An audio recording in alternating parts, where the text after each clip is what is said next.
और मैं ऐसा मानता हूँ कि गुजरात हो, राजस्थान हो, हरियाणा हो या दिल्ली हो, चारों राज्यों में चारों सरकारें भाजपा की हैं, केंद्र की सरकार भाजपा की है।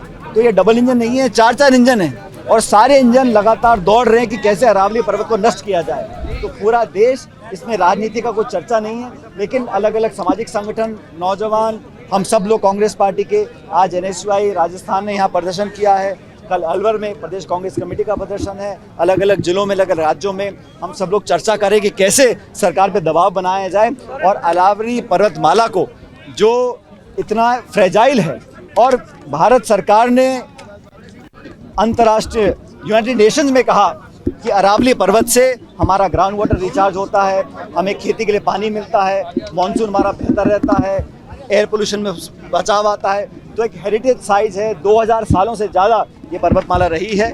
मुझे और हम सब जो आजकल खासकर नौजवान पीढ़ी है वो आशावान है कि जनता का दबाव काम आएगा और सरकार दोबारा सुप्रीम कोर्ट जाकर इस मामले को सुलझाएगी। साथ ही साथ जो खनन चल रहा है, अवैध खनन, उस पर सिर्फ रोक लगाना है, घोषणा करना नाकाफी रहेगा। सरकार को कदम उठाने चाहिए। जो लोग भ्रष्टाचार में लिप्त हैं, चाहे वो अधिकारी हों या कोई बड़े लोग भी हों, उसके खिलाफ कार्रवाई करें ताकि लोगों में विश्वास मन में जागे कि सरकार हमसे धोखा नहीं करेगी।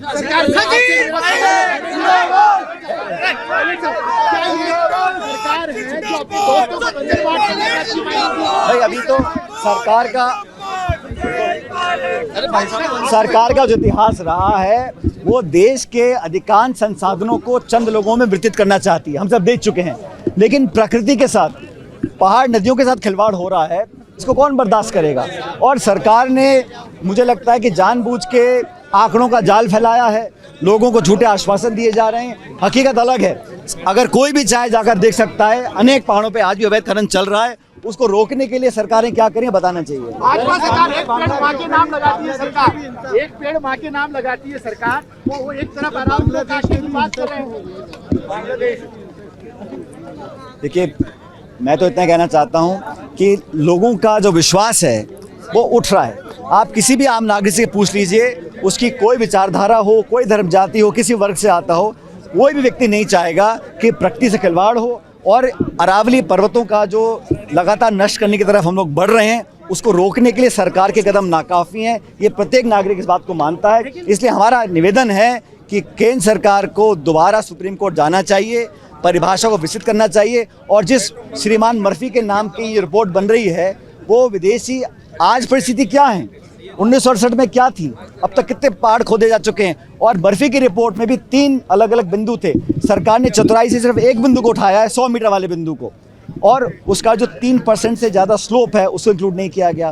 पर्वत की 100 मीटर की ऊंचाई कहाँ से नापी जाएगी, सी वाटर लेवल से, नीचे से, इस पर स्पष्टीकरण नहीं किया। सिर्फ 100 मीटर को पकड़ के बैठे हैं। और जैसे मैंने कहा, सरकार की agency FSI, forest of India, ने कहा है कि 1,18,000 पर्वत 100 मीटर से कम ऊंचाई के हैं। मात्र 1,048 पहाड़ हैं जो 100 मीटर से ऊपर हैं।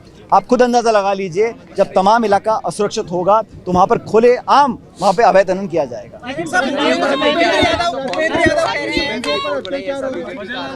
ये तो सरकार हमेशा बोलती है, नेहरू जी ने ऐसा किया, इंदिरा जी ने ऐसा किया, मनमोहन सिंह ने ऐसा किया। 11 साल से सरकार भाजपा के केंद्र में, आपने क्या किया है? आपकी सरकार प्रदेश राजस्थान में, हरियाणा, दिल्ली में है। आप लोग क्या कर रहे हैं? आप लोग, जनता के मन में विश्वास क्यों पैदा हो रहा है? आज कोई आपकी बात को मान क्यों नहीं रहा है? क्योंकि लोग जानते हैं कि आपकी नियत ये है कि आंकड़े दिखाओ, भ्रमित करो, मीडिया में बातें फैलाओ और अंत में कुछ लोगों को फायदा पहुंचाने के लिए सारा काम किया जा रहा है। 0.19% भी सिर्फ आंकड़ा है ना, इसमें भी लगभग 70,000 एकड़ जमीन आप खनन कर सकते हो। और जब भाई आप बैन लगा रहे हो खनन पर, लेकिन अवैध खनन का क्या होगा? अवैध खनन तो चल ही रहा है ना भाई। खनन पर बैन लग सकता है, लेकिन अवैध खनन का क्या होगा? उसको सुप्रीम कोर्ट की मॉनिटरिंग हो रही है, बावजूद उसके लगातार यहाँ पर खनन हो रहा है। और आप सिर्फ 0.1 की बात कर रहे हो। मैंने अभी बताया आपको, जब ऊंचाई नापी जाएगी तो 90% जो पहाड़ हैं वो 100 मीटर से नीचे हैं, और 2 पहाड़ों के बीच में जो जगह है 500 मीटर का अगर गैप नहीं दिया गया, उसको भी खोद डालेंगे। और रोक कौन रहा है इसको? सरकार ने पिछले 2 साल से, राजस्थान सरकार बीजेपी की है, रोकने के लिए क्या कदम उठाए हैं? जनता क्यों विश्वास करे? और नौजवानों में अब बहुत भरोसा कम रह गया है। और पेशेंस कम रह गया है। लेकिन आज हम सब गांधीवादी तरीके से मार्च कर रहे हैं, अलग अलग जिलों में कार्यक्रम हो रहे हैं। आज जयपुर में है, कल अलवर में है, हमारी मीटिंग होगी कार्य समिति की, कल और निर्णय लिए जाएंगे। लेकिन पूरा समाज जाति वर्ग से ऊपर उठकर, विचारधारा से ऊपर उठकर इस मुहिम से जुड़े हुए हैं।